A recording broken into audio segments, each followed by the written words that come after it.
او زار ته د اعتکاف فلسفه باندې د پویومه چې دا اعتکاف به نبی علیہ السلام ولې کاوه یعنی وجه سره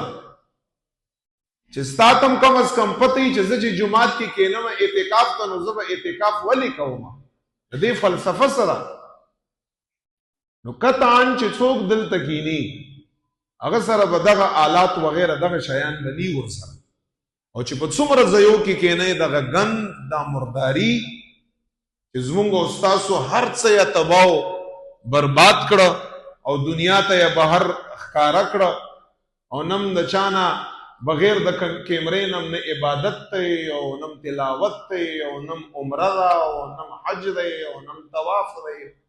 نم سعی صفا مروه ده کوم طرف ته داخل ځي دا عبادت ته چا لپاره رب خو تا ویني چې ته چا لپاره او زه عمرې په سفر باندې روان یم زما لپاره دعا کوئ دې خبرې ته هم ضرورت نشته دا اوس یو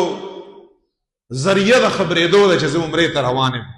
شیطان دې هغه پورې نه پرېږدي چې څو پورې ته تباه کړی او برباد کړی یا نه لږ زره کرته مه دغې ممبر نه تاسو ته دا خبره کړې چې خپل عبادات به چا سره نه شیر کولی چې ته څه شی کړي ته بې رب دپاره کوي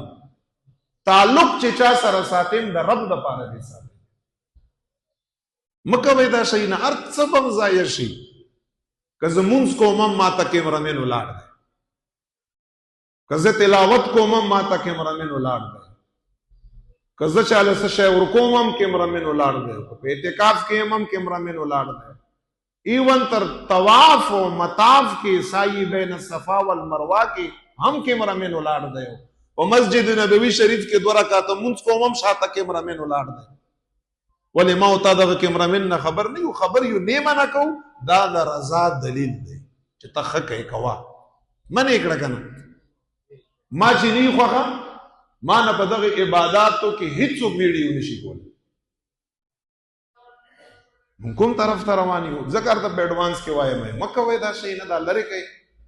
څومره تعلق چې زما اوس تا دغه ګند سره دی که دغه په 1/4 تعلق ما او تا رب سره پیدا شو د خدای پاک پاکیزه بندگان به وګرځو